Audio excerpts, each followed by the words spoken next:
Okay, we're good to go. All right, welcome everybody. Thank you for coming on this Tuesday evening and taking a little bit of extra time out of your day for a little bit of professional development on important things like property tax assessments. I want to welcome in our speaker, Assessor Fritz Kaegi, whom people may not know is himself an Oak Parker, is coming to us from what looks like his beautiful Oak Park home. You know, Fritz and I met, I don't know, maybe in October to talk about how the assessor's office can partner with specifically our chamber and start to get more valuable and useful information out to our business owners, out to those people who lease commercial properties but are responsible for their property taxes, and of course to those people who own commercial properties. So I was thrilled when Fritz agreed to come and join us for two sessions. One was last week in person, and then of course tonight, which is virtual, but we've got Fritz here in person to speak with us. So quickly before I hand it over to Fritz for this presentation, on this call with us is Kelwin Harris, who is also from the Cook County's Assessor's Office. Kelwin will be running and monitoring the chat box or the chat room. We welcome you to pop any questions into the chat box at any time throughout. You know, I know Kelwin will sort of interrupt Fritz and weave in the questions as we're going. Yeah, you know, just to clarify, there's so few of us here. You know, it might be okay just for people to unmute once Fritz is finished. If you have simple questions, if you have simple things as as he goes along, like a link to something or another, I can drop those in. But there will be time for Q&A afterwards, so don't worry.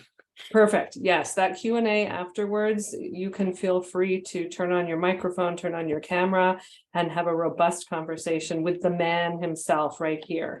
So we, as Kelwin mentioned, we are recording this session, which is fantastic.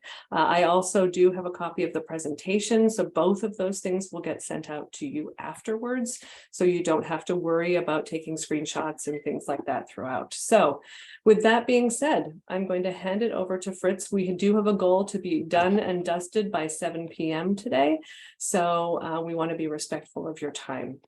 So without further ado, I will hand the presentation over to Cook County Assessor Fritz Kaegi. Fritz, thank you for being with us. Well, thanks, Liz. Thanks everyone for being with us here tonight. Liz and I and probably others, we have our spouses cooking dinner in the next room and families gathering around. So we all appreciate you taking the time to be with us here tonight. And we want to give you some useful information. We're going to give you a little bit of top level information about the system, how our office, the assessor's office, fits in the larger system to help you understand it. Our system here in Cook County is in Illinois. It's a little bit different from other states in some important respects, so we'll go through that.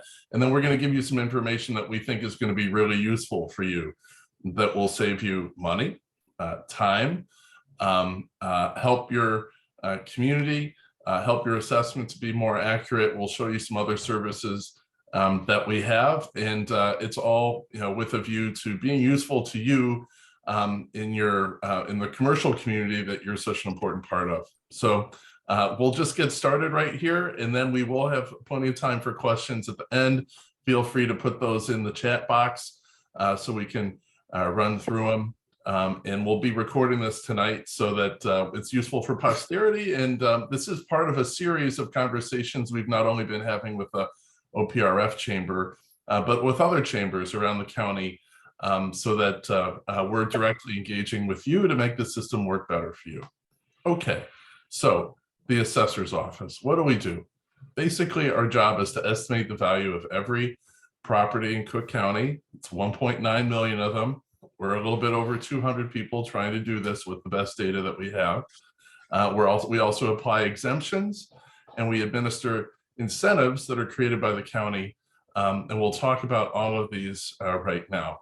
What we do is we look at 1/3 of the county every year to reassess, to reevaluate where the market is, for every single kind of property that's residential or commercial. We're estimating the market value of properties, and then those are converted to assessed values, which we'll talk about. But we've just completed reassessing the north suburbs.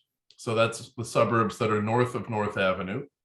And in this coming year, we're going to be reassessing the south suburbs. That includes Oak Park, River Forest, all the other suburbs that are south of North Avenue.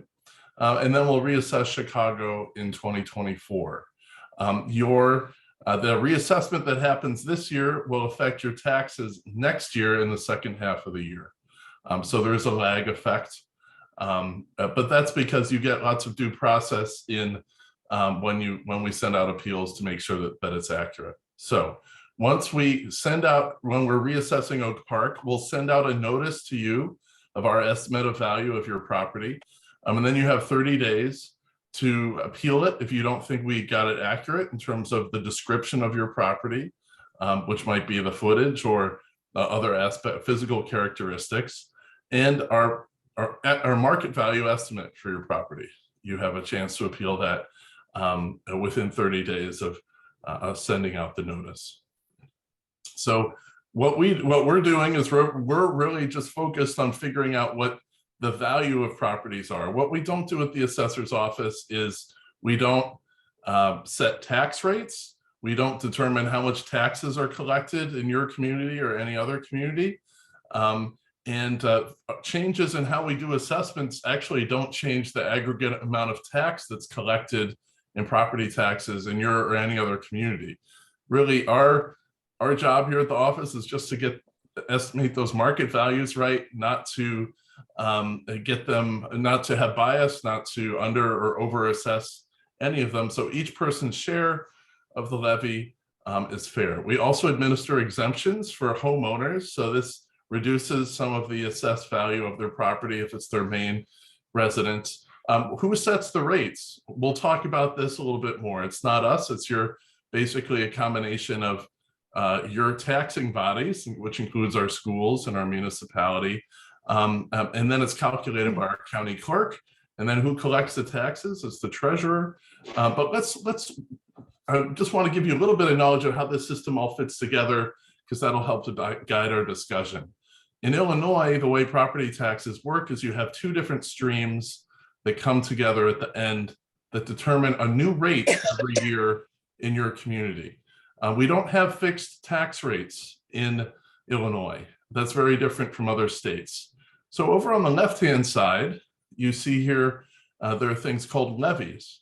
That's the amount of money that every different taxing body needs to collect every year in property taxes to provide the services that they're expected to provide. So this is your school. These are the height in the case of Oak Park. This is the OPRF high school. This is the elementary school district you're in. That's probably about 2/3 of your bill. If you put those two together, it's also our village. It's our mosquito abatement district. It's our park district. It's our library. It's the county itself. But 2/3 is for schools. And those tend to rise a couple percentage points every year. And those are going to be collected no matter how. Assessments are being calculated over on the right-hand side. What we're doing on the right-hand side is estimating the value of properties. That starts with the assessor's office.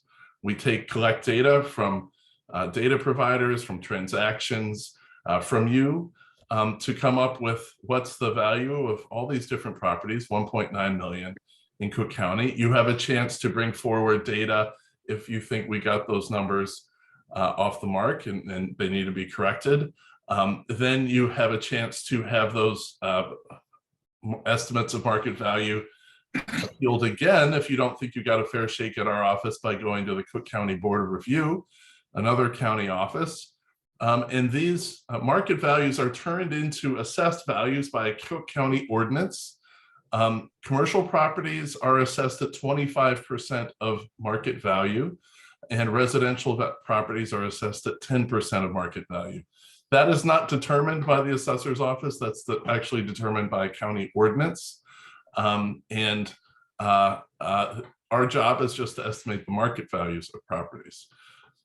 So the levies and the assessments are brought together. They come together at the Cook County Clerk's office, and they calculate rates. They take the amount of levy that has to be collected divided by the total assessed value base in your community, and that becomes the rate. And that is how we get to the property tax bill, which is sent out by the treasurer. She will take the rate and multiply it by your assessed value, and that will yield what your bill will have to be paid. And you pay the bill to the treasurer, and the treasurer then remits the money to the taxing bodies. And that, ladies and gentlemen, is our property tax system.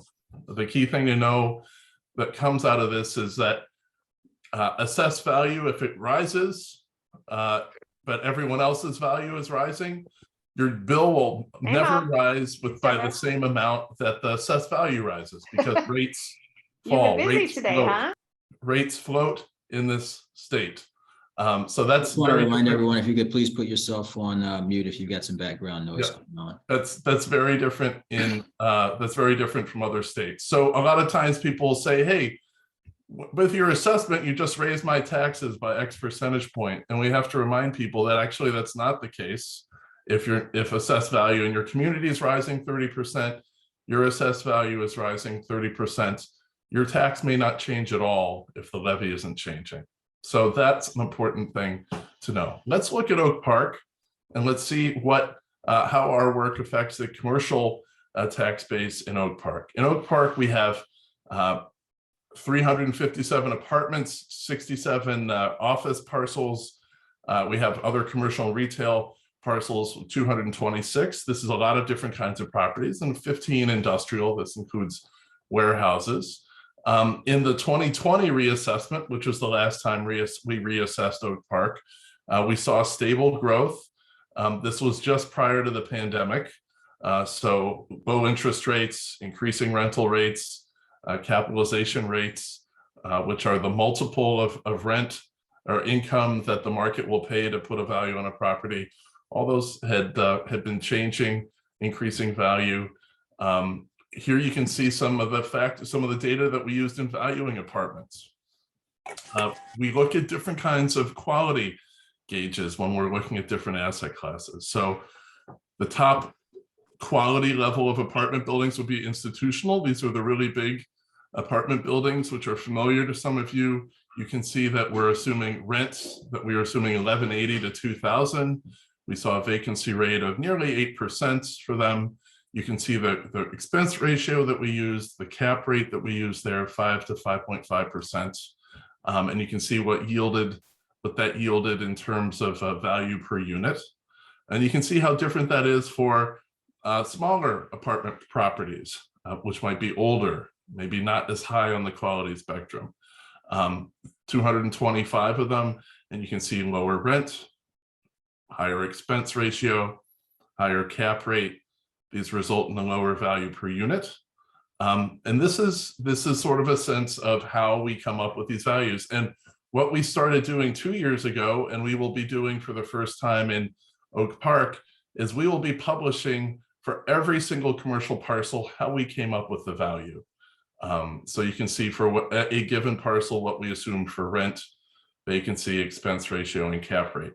Where do we get this information from? We get it from third-party sources, from talking to people in the community, from doing our own research, and from hearing from you. And we'll tell you more about how you can help us get a number that's probably more realistic from the get-go, and probably will save you money. We'll talk about that here. Here, let's look at what we assume for office space in Oak Park.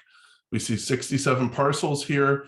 We don't see any institutional level office properties in Oak Park. We see sort of what you conventionally call B or C office properties. You can see the rent range there that we assumed last time. This was back in 2020. You can see the vacancy rate, as we assumed, the expense ratio, and the cap rate. This is what a buyer would have assumed then. Now what we're trying to do is, after COVID has hit, and after the market's developed for 3 years, how would these numbers have changed? And this is what our analysts spend a lot of time trying to figure out, and how you can help us to see where these numbers are today. For commercial and retail in Oak Park, Again, we don't see any we don't have what you'd call an A level mall or retail properties here in Oak Park. We generally classify these in the B or C quality range. 226 of them. You can see the rent range that we saw back in 2020 before, right before the pandemic, and the vacancy rate and the expense ratio. This is a wide range because some of them are net lease buildings, some of them are gross lease buildings. You can see the cap rate here. And again, these things can have changed with the pandemic, and we're out there trying to discover where these variables are today, so we get the assessments right the first time. That leads us to industrial. Not much industrial in Oak Park. Some few warehouse properties. We're assuming $7 per square foot, 5% vacancy rate. That expense ratio, you can see the cap rate pretty high, and some other factors. But again, this is an area that's changed a lot since the pandemic hit. So where we come down in 2020 depends a lot on the changes that we've seen since 2020 here in 2023. Okay, in River Forest, you can see we have 11 apartment properties. There are fewer properties, no industrial properties here in River Forest. Just for comparison, let's see what kind of data we use for these buildings. Again, we don't see institutional level apartment buildings in River Forest. You don't see the big new high rises in River Forest yet. We see what you'd call B or C grade apartments, and you can see the range we assume there for rent, for vacancy, and expense ratio, cap rate, and so on. And that's where it was back in 2020. In 2023, the name of the game for us is to see how have these markets changed so we get these values right now. Here you see where we come down on office. You can see there are 27 office properties. Some of the rents are sort of similar to where they were in Oak Park. You can see the vacancy rate a little bit higher back then. You can see the expense ratio, the cap rate range. Again, similar process. And again, we will be publishing for every parcel how we came up with the value and what we assume for them. Here you can see that retail and commercial property, we see 18 of them. There's some institutional and regional class here. This is some of the bigger mall spaces that we see in River Forest. You can see the rent assumptions here, the cap rate assumptions, how they differ on the higher quality range versus the lower quality range. No industrial in River Forest. So I mentioned, how do we come up with the estimates of value for these different kinds of property? We can use third-party data, but the problem with third-party data is sometimes it's not granular enough. If we use data from CoStar or CBRE or some other third-party sources, at best, we might get a near west suburban rent. We wouldn't get enough differentiation between Oak Park and River Forest, for example, or Oak Park and Maywood. Our communities are all very different, and we want to make sure we have granular data that's suited to the neighborhood. One of our efforts to try to get a better snapshot of this and to give you a chance to volunteer information that will help us get to a more accurate number is RPIE. This is the Real Property Income and Expense tool. And every single commercial parcel owner in Oak Park and River Forest and in the rest of the south suburbs this year, you will get a postcard in the mail that shows you how to log in and use this tool. And it helps you make sure that you're able to submit information to us before we reassess it. Once we've sent out an assessment notice, then you have all these different kinds of appeal processes that can start. But we don't want to generate the frustration and time and trouble and costs that it takes for you to appeal if it's not necessary. We'd love to get started at a more accurate number. You have to fill out the RPIE form anyway when you appeal. So why not send that form to us before we send out the assessment? We find that, I call this the form that can save you a lot of money. Some of the largest and most sophisticated real estate investors in the Chicago area have used this form. It has benefited them by making sure that the beginning assessment reflects the actual circumstances that they face rather than an estimate from data that might not be appropriate to their building. We really think you should too, especially if you're a smaller business owner or parcel owner, because oftentimes these third-party data that we're using, it reflects an average property, but it doesn't reflect the smaller, more costly and older properties, which are less valuable for several different reasons. They might get lower rent, they might have higher costs, they might have a higher cap rate, they might have a higher vacancy rate. All of those things can drive down the value of your building and your tax bill as a result. So here's an example of what the real property income and expense form looks like for an apartment. You can see the kinds of things that we're asking you about the amount of vacancy that your apartment might have experienced, whether it's vacant now, whether it's an affordable or subsidized unit. That helps us to figure out how to value it. Rental properties that are tied to incomes rather than market rates are valued differently in the market, and so we can do that too. Garden apartments get a different rent from a normal unit. So these are the kinds of things that help us to get to a better valuation of an apartment building. It helps us to see, is this actually a building that is a institutional quality or neighborhood, C-grade quality? This form really helps us to get to that right point to locate your property on the quality curve, and probably start off with one that's more accurate and that can really save you time and trouble on the appeals process. And of course, when you fill out this form, you don't lose your appeals rights. You have all the due process rights that you have anyway. You'd have to fill this form anyway. You're just getting a head start submitting this information before the appeals process and probably saving you money. One of the reasons why we're doing this event is there's one party that makes more money when our valuation process is not working, and that is property tax appeals lawyers. They make more money the more broken the assessment process is, the less granular, the less valuable, the less appropriate the data that we have is, and then they would love it if we got our number off and you had to hire them to fix the problem. Instead, why we're trying to come to you is that you can submit this information directly to us, get our assessment, start out more accurate, and then maybe save yourself trouble and time and money because we're starting out at a more accurate level. And then you can do all those things that you'll appeal with anyway. So that's why we're doing this for you. Another thing that we wanted to tell you about is that in the past, in the prior administration of the previous assessor, Joe Barrios, vacancy was rewarded. If you kept the property vacant, you could have your assessment dramatically reduced by up to 90%. That is not reflective of what actually happens in the market when a property is vacant. And if you kept a property 100% vacant, its value in the market does not fall 90%.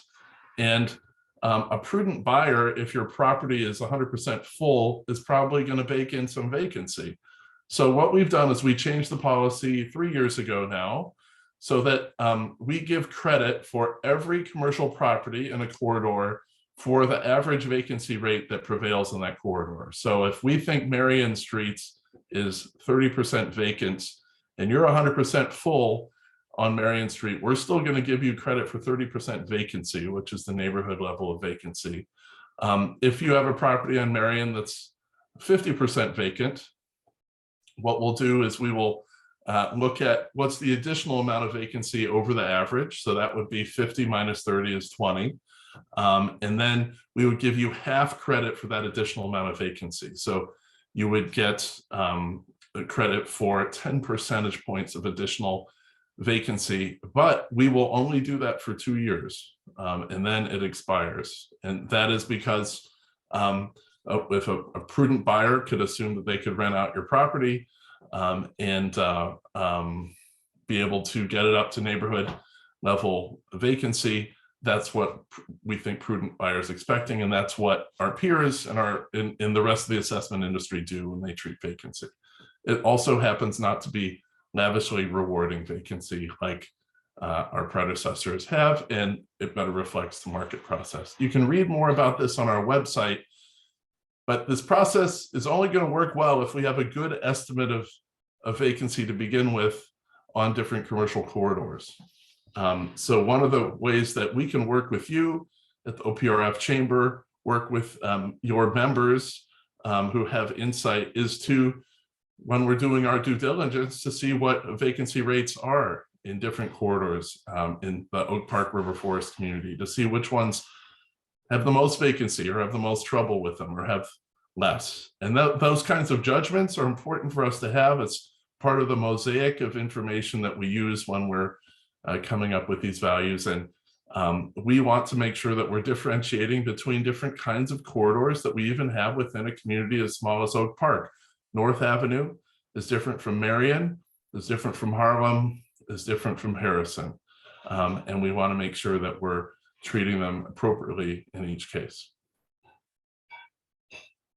Another thing that we do at the assessor's office is we administer incentives. Now, I mentioned that commercial properties and industrial properties in Cook County are assessed at 25% of market value. So if you have a $100,000 market value property, its assessed value will be $25,000. But if it's a residential property, we use 10%. It would be at that $100,000 property would be at $10,000. If you have an incentive, so we have incentives for, we have 6B for industrial development, 7A, B, and C for commercial retail properties. Then we have class 8 for industrial commercial in a certain part of Cook County. And then we also have an affordable housing special assessment program, which was created under the affordable housing bill that we helped to get passed a year ago, that basically gives a reduction in assessed value if you keep a certain percentage of your units tied to incomes rather than market rates. All of these can reduce the assessed value that applies to your property. So for those 6Bs, class 7, A, B, and C, and class 7A, 7B, 7C, and class 8, for a period which can last longer than 10 years, your property will be assessed using the 10% rate rather than the 25% rate. Can make a big difference on your taxes. You have to work with your local economic development officials first before it comes to the assessor's office. So you have to work with your village economic development office to be approved for the incentive. There are important legal criteria for being able to qualify for these incentives, which starts with, would the investment take place but for the incentive or not? And if the investment would take place, even if the incentive wasn't offered, then it wouldn't qualify. So you and your economic development office at your local village would bring it to us, and then we administer the program. We typically don't have much discretion in deciding whether it goes forward, or we're just making sure it meets all the qualifications. So those are incentives. This is an important thing in developing new kinds of businesses, new kinds of properties that will help to stimulate other activity. It's especially been important in some of the western suburbs that we've seen over the years. Okay, we're here to help. So you can give us a call at 312-443-7550. Connect with us on social media. You can make an appointment for in-person assistance at our locations. You can request a meeting with a valuation expert on our team if it's a complex situation. We have 3 locations that you can go to in Chicago, Markham, and Skokie. We are going to be reopening our branch office at the Bridgeview Courthouse in the next few months. So stay tuned. You can find that on our website. In the meantime, you can sign up to receive email updates from our office. And if you haven't been on our website in a few years, come check it out. There's a lot of great information. You can see how we came up with the value for every single commercial property in Chicago and in the north suburbs the last 2 years. pick any parcel you want, and you can dig down and see what kind of rent and vacancy and costs and cap rate we assumed for those commercial parcels. We'll invite you to take a look. This is part of our commitment to make our assessment process more transparent and accurate. So those are the presentation slides that I have. The discussion is always the best part of this. Just to close, I think the thing that we just wanted to get across to you is that filling out that RPIE form is a really great idea that helps to get your assessment more accurate and realistic from the word go before we send out our assessment notices. We will be sending out assessment notices in Oak Park in April. So look out for those RPIE cards that are coming in the mail in the next couple of weeks so that our analysts can use that information to make sure we get your assessment right. And we want to have you be able to tap your expertise, members of Oak Park River Forest Chamber of Commerce, so that we can also always consult with you to get a sense for what local economic conditions are, so that we're getting, when we're checking up on our assessments and methods and the different assumptions that we're making, that they do reflect local conditions. And this is part of our commitment to you to make sure we're doing the best that we can to get these values right. Okay, so this is a time where I think we should get right to the questions. So Kelvin, you want to kick us off here? Yeah, well, it looks like I think Liz has been dropping some relevant points in the chat. We don't have any particular specific questions yet, so I'm going to ask people to either, if you know how to use that raise your hand function, but the first person can just sort of unmute themselves and jump right in if you've got a question for the assessor. Fritz, while people are maybe mulling over their questions, I just wanted to ask you, so if people need assistance with filling out their RPIE form, they can go to one of those 3 locations. Do they make an appointment, or how does, I know you've mentioned to me that you've got a team of people that'll help, real life in person, help you to fill it in. What's the best way to move forward with that? I always recommend making an appointment, because now you don't have to stand in line at the assessor's office. You make an appointment, you can go about your busy day, come right in, someone will be waiting for you, and we can jump right into it. And that's the best way to do it. More and more people are using this. Some of our locations are very popular. The Markham location gets very busy. So this is one of the reasons why we're going to be reopening the Bridgeview location now, so don't talk.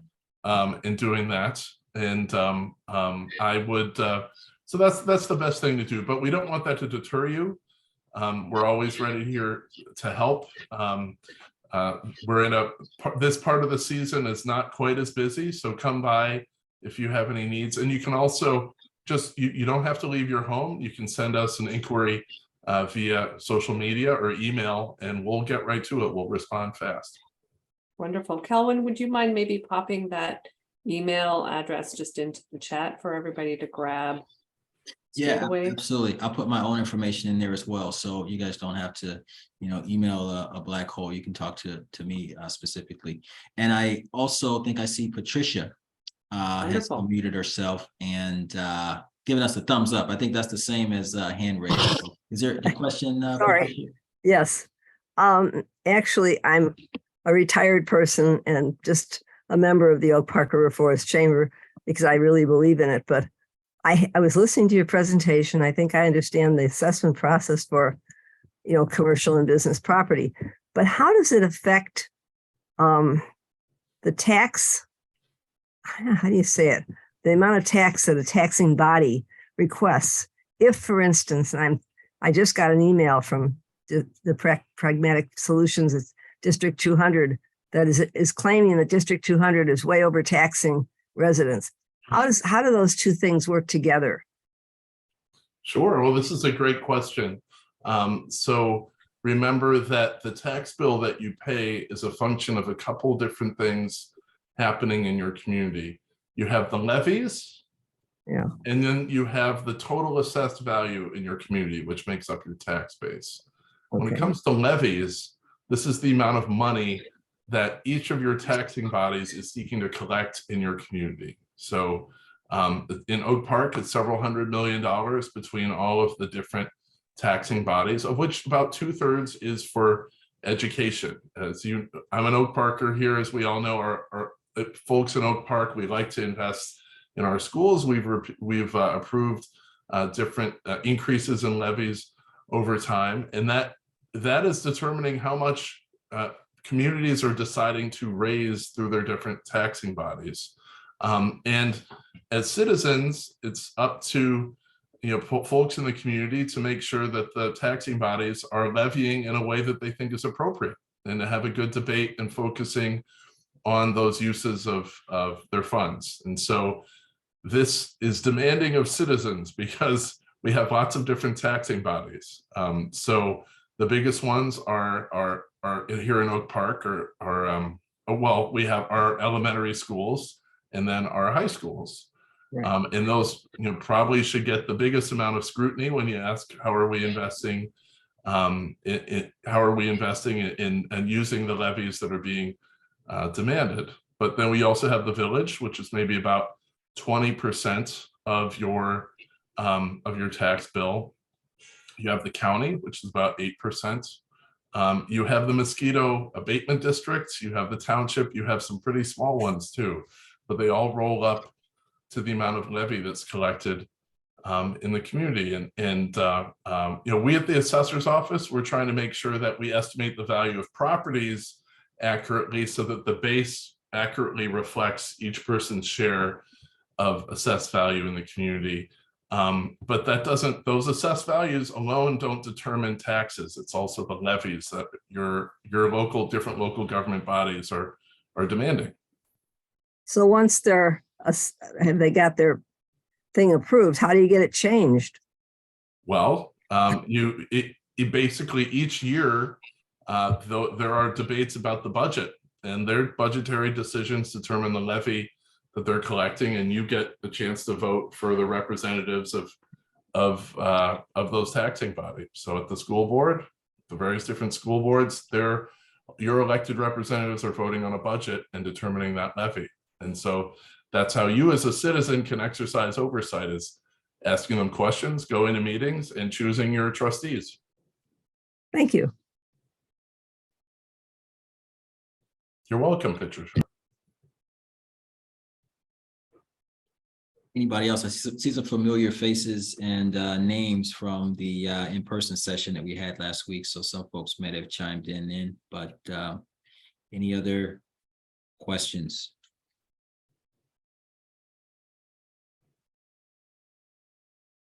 The assessor did mention how you can help him with valuable information about vacancy, about your local community, about changes in commercial corridors. So if there are brokers out there, agents, with expert knowledge of the community, we'd love to follow up with you and, sit down and just sort of, get your intelligence as we reassess Oak Park. As Fritz said, we're early on, so we still do have the opportunity to make adjustments, to make corrections, to put additional data into our models. So getting, your feedback can be really important for you and your neighbors. So please take us up on that. And just to give you an example of what kinds of questions our valuation research team might ask in a situation like that, they might ask you, which corridor in Oak Park do you think has the most vacancy when it comes to retail? Which one has the least? And then we might ask, here's what we're seeing in terms of the market for different things. What do you think?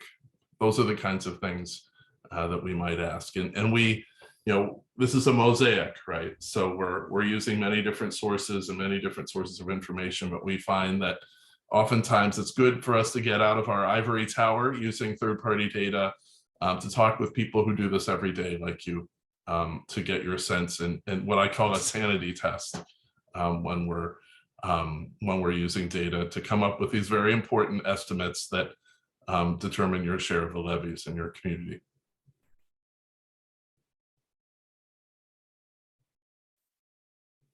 Wonderful. Well, if there's no more questions, look at us at 6:43. Very efficient. Thank you so much.